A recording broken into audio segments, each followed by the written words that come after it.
Hi there. Whoa, wrong pipe. Hey there, Sharon Horne-Ellstrom here. Trying to choke myself before I start talking in the morning. Today is day 15 of our Supersize You annual challenge. Are you still with me? I hope so. Or if you're just joining me, welcome.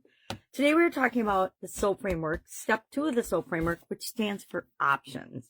Options for what, you may be asking if you're just joining us today. But if you were here yesterday, you know that yesterday we looked at a situation, our challenge that we're having in our life. And we said, okay, what is the current situation? And we wrote it down. Usually a paragraph or some bullet points, but somehow we captured it and wrote it down. Then took a deep breath and we said, okay, but what do I want my desired situation to be? Because we have to know what we want in order to move from where we are in a situation that we don't want, or we're telling ourselves a story that we don't want, so that we can move toward what it is that we do want. If you just mire in what you don't want, guess what? You just keep getting more and more and more of it. It might show up in different ways, but if you're struggling with something in one area of your life, it can very easily impact other areas of your life. Sometimes it just feels like everything's falling apart because something goes wrong. And instead of dealing with it in a positive way or just dealing with it at all, we let it just ruminate, and our thoughts and our beliefs focus in on that, which creates more of that in the different areas and aspects of our life. I personally have had that happen to me, not in a good way, where something bad happened, but it just piled on top of other different areas of my life that were absolutely out of control, and I wasn't admitting it to myself.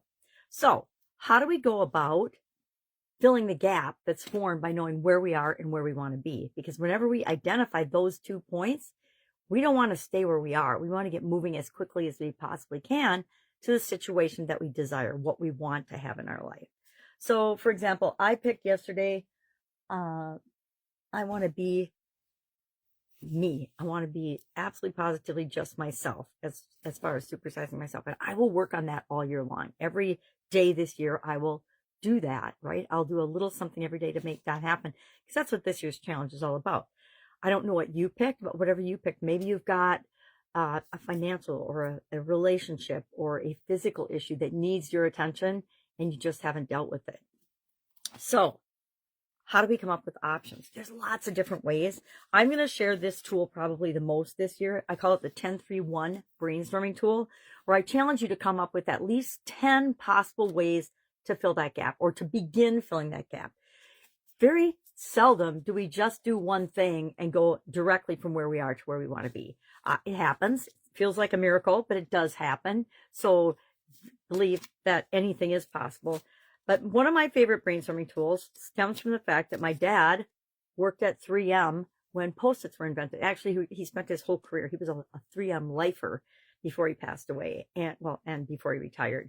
That's where he started out of college, and that's where he spent his entire corporate career. Now, he was one of those people that had businesses on the side, kind of like I modeled from him, and that's how he spent his whole working life.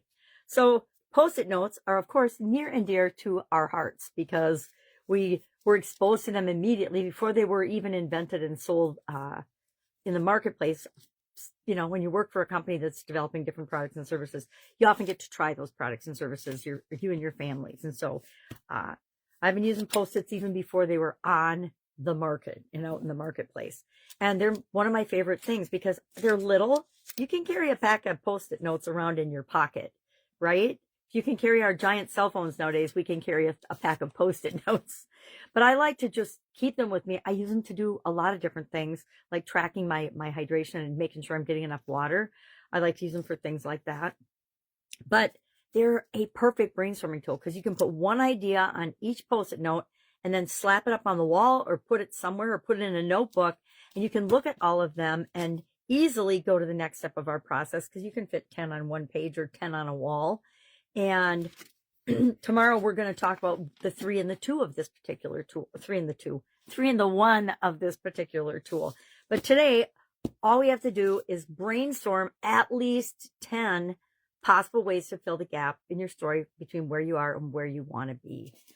If you have questions about this, if you need help, if you don't know how to brainstorm because you've never brainstormed, which I will say, wow, because they teach that in, I think, almost kindergarten now. They teach brainstorming techniques and tools and problem solving not too much, not enough problem solving and decision making or thinking for yourself, but hopefully more and more as the world switches from the negative to the positive.